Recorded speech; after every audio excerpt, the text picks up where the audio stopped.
Bonjour, je suis Geoffrey Comte, le directeur technique de l'agence D&D. J'ai le plaisir aujourd'hui d'accueillir Tin Lan de la société Whova qui vient nous parler de performance en e-commerce. Bonjour, je suis Tin Lan Weber, en charge du marketing et de la stratégie chez Whova. C'est le front-end pour Magento qui gagne en popularité et c'est pour ça que je les ai rejoints en janvier de cette année. Je suis aussi la française de service parce que c'est une société hollandaise basée près de Maastricht avec des équipes un petit peu partout en Europe. Mais du coup, j'ai l'impression que toi, tu connais Whova depuis plus longtemps que moi. Est-ce que tu peux nous raconter un petit peu cette rencontre entre D&D et Whova?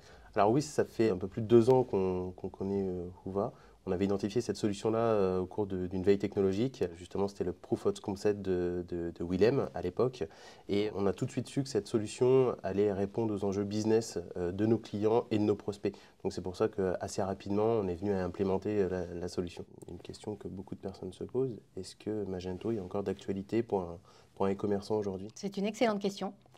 Et effectivement, on se la pose beaucoup dans le milieu de l'e-commerce. Donc ça fait 15 ans que je suis dans l'e-commerce et j'ai vu Magento changer de main plusieurs fois. Adobe a décidé de moins communiquer sur la marque Magento au profit de la marque Adobe Commerce. Cela dit, au niveau technologique, Adobe est toujours une plateforme très solide, hyper mature, qui propose plein de possibilités, qui est flexible, scalable et qui s'adapte, je dirais, au segment de clients qui est plus sophistiqué. Est-ce que c'est peut-être quelque chose que tu vois, toi, parmi tes clients ?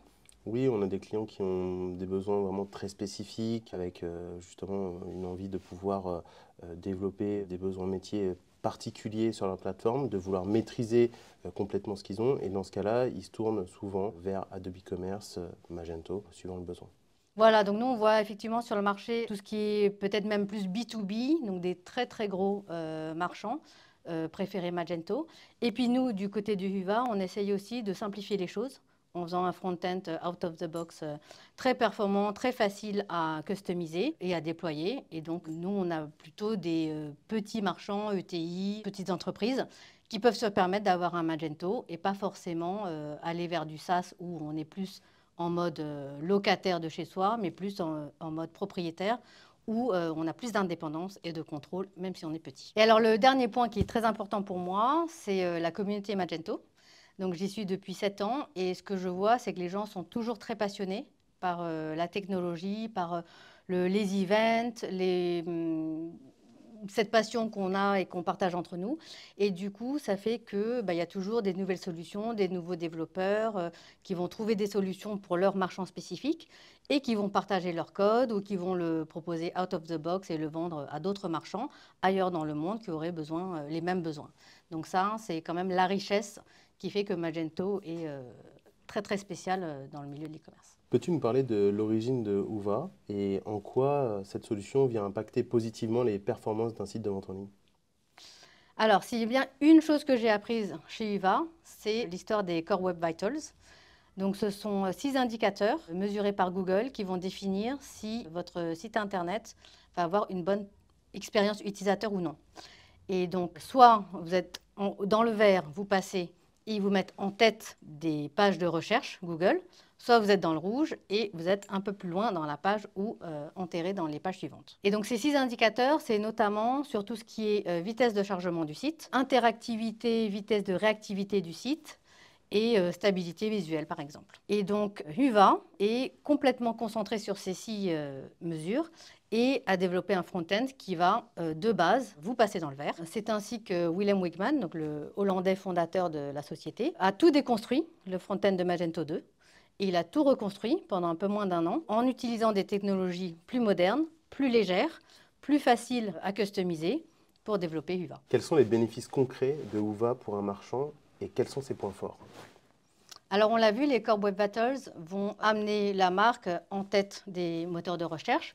Du coup, ça veut dire plus de trafic organique. Les Core Web Vitals, ça veut aussi dire une meilleure expérience utilisateur, donc ça veut dire une meilleure conversion, moins de bounce. Mais à côté de ça, Whova, c'est aussi une plateforme avec un support organisé autour de 3600 développeurs sur Slack. C'est aussi 450 extensions compatibles, 600 agences qui travaillent avec nous.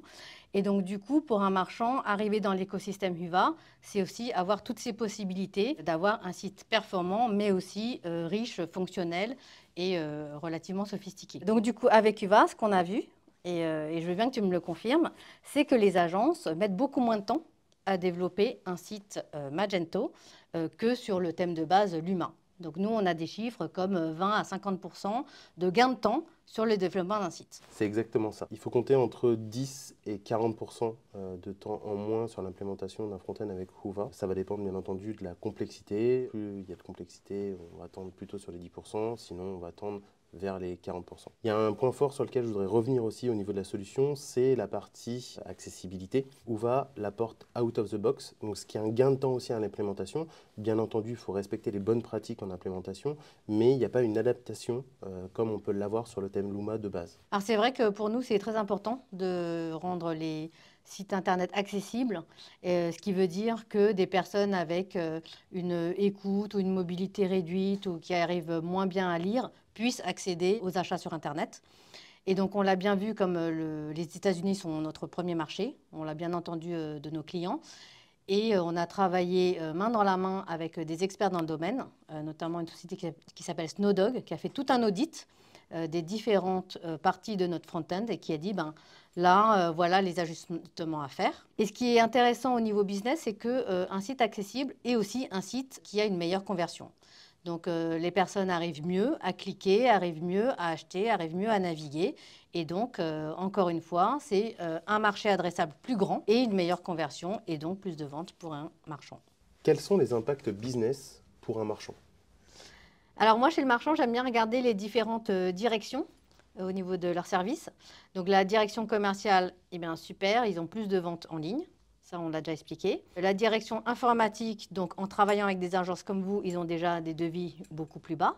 On remarque aussi chez nos clients un besoin plus faible en maintenance, en total cost of ownership, moins besoin de serveurs. Et au niveau de la finance, eux, ils sont assez contents parce qu'ils ont plus de ventes sans investir plus en budget com. Et donc, ce qui veut dire que quand ils le font, eh ben, ça va augmenter encore plus les ventes. Mais sinon, sans investir plus, ils ont déjà plus de revenus, plus de profits. Et ça, c'est intéressant pour les financiers. Il y a un nouveau produit qui est sorti chez Whova récemment. Je sais que nous, chez certains de nos clients, c'était un produit qui était très attendu. C'est même un produit qui est game changer, à mon sens, pour l'avenir de la solution. Est-ce que tu peux nous parler de Whova Enterprise qui est sorti récemment ? Alors, en effet, depuis mars, on a sorti 3 nouveaux produits Whova. Donc, Whova Checkout, Whova UI et Whova Enterprise. Donc, c'est pour rendre Whova compatible avec Adobe Commerce. Donc, les fonctionnalités commerce et surtout les fonctionnalités B2B. Parce qu'on l'a vu, Magento, Adobe, de plus en plus, est la solution de choix pour le B2B. Et donc, les petites fonctionnalités du type Purchase Order, Acquisition, Catalogue, etc. sont très utilisées et on a besoin de performance dessus quand on a des gros catalogues aussi. Donc, on travaille sur ça, on est compatible et on continue, feature par feature, à développer la compatibilité avec Whova. Pour nous, côté D&D, c'était une fonctionnalité très attendue, la partie B2B, puisque c'était un petit peu ce qui nous empêchait de proposer Whova systématiquement comme réponse aux besoins de la performance, alors que maintenant, grâce à la fonctionnalité B2B, entre autres, et la partie Enterprise, on va pouvoir le proposer beaucoup plus systématiquement à nos clients. Et ça représente aussi une réalité du marché. On se rend compte dans les études que parmi les B2C, on a peut-être 90% de marchands qui sont online. Par contre, chez le B2B, il y a quand même peut-être 30 à 50% des marchands B2B qui ne vendent pas encore sur Internet. Et donc ça, c'est un peu l'Eldorado de l'e-commerce. C'est des gens qui dépensent beaucoup plus, qui vendent beaucoup plus en volume. Et donc du coup, pour les agences, pour les solutions comme nous, c'est là que le marché croît le plus. Depuis tout à l'heure, on parle de chiffres, on parle de la solution. Est-ce que tu peux nous faire un petit retour concret de la solution par rapport à des exemples, des case studies, comme on dit ? Ouais. Alors moi, j'étais embauchée pour faire des case studies, alors j'en ai plein. Plus sérieusement, donc mon dernier case study, il est super parce que c'est Nature's Bakery. Donc c'est un peu le gerblé du groupe Mars. Et ils vendent dans 100 000 points de vente, du type Walmart, Costco, Target, et sur Amazon. Donc eux, c'est un manufacturer, c'est pas un retailer. Et donc ça va être comme nos Nestlé, nos Danone. Et donc pour eux, l'e-commerce, ça fait partie d'un ensemble de marketing digital branding. Et donc leur objectif final, ce n'était pas que la vente de leur bar par Internet.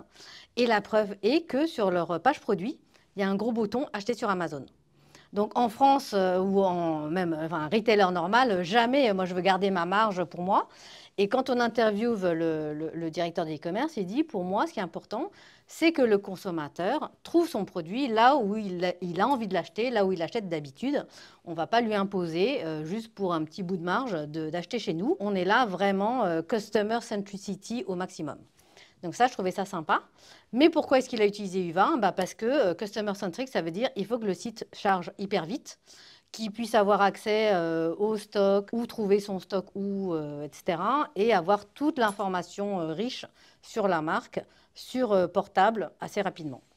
Et donc du coup, ce gars-là a dit, nous, on est une petite marque pionnière, on aime bien, comme vous, on fait de l'innovation technologique, on a repéré UVA, on a pris des risques, et on est très content parce que ça nous donne une avance par rapport à nos concurrents. Donc ça, j'aime beaucoup ce case study. Et alors dans les chiffres, effectivement, augmentation de 80% de vitesse de page, augmentation du trafic, augmentation de la conversion, plus 30% de revenus. Donc ça, c'est tout dans notre case study. On en a parlé précédemment, vous avez une grande diversité de clients, des petits, des très gros. Il y a une question qui me vient en tête. Quel est le pricing de UVA? Alors notre pricing est très très simple. C'est 1000 € une fois pour le thème UVA, indépendamment du volume de transaction, du trafic, de n'importe quel paramètre, c'est juste 1000 € une fois. Ensuite, on peut rajouter des fonctionnalités comme UVA Checkout, pareil, 1000 € une fois pour la licence et 250 € par an de update et support. Et pour UVA Enterprise, donc des clients un petit peu plus gros, ça va être un abonnement annuel à 2500 € par an. Tout simplement, sans pourcentage du chiffre d'affaires. Tinman, si tu devais résumer UVA en un mot? Alors, pour les gens de ma génération en France, je dirais c'est facile, c'est pas cher et ça peut rapporter gros. Plus sérieusement, UVA, c'est un mot finlandais qui veut dire bon, désirable et digne de confiance. Et donc, c'est ce qu'on essaye d'apporter dans notre produit, dans la façon dont on traite notre communauté et notre écosystème. Et ce sont les valeurs de la boîte. Merci Tinman d'être venu dans nos locaux pour tourner cette vidéo. On est ravis d'avoir pu parler de cette belle solution UVA et de ce sujet performance qui nous tient à cœur. Merci Geoffrey de m'avoir invité pour cette interview. Merci à DND d'être fan de la première heure de UVA et d'être notre top partenaire en France. Merci. Merci. J'espère que cette vidéo Back to the Future of E-Commerce vous a plu. N'hésitez pas à nous contacter si vous avez des questions et à bientôt pour une prochaine vidéo.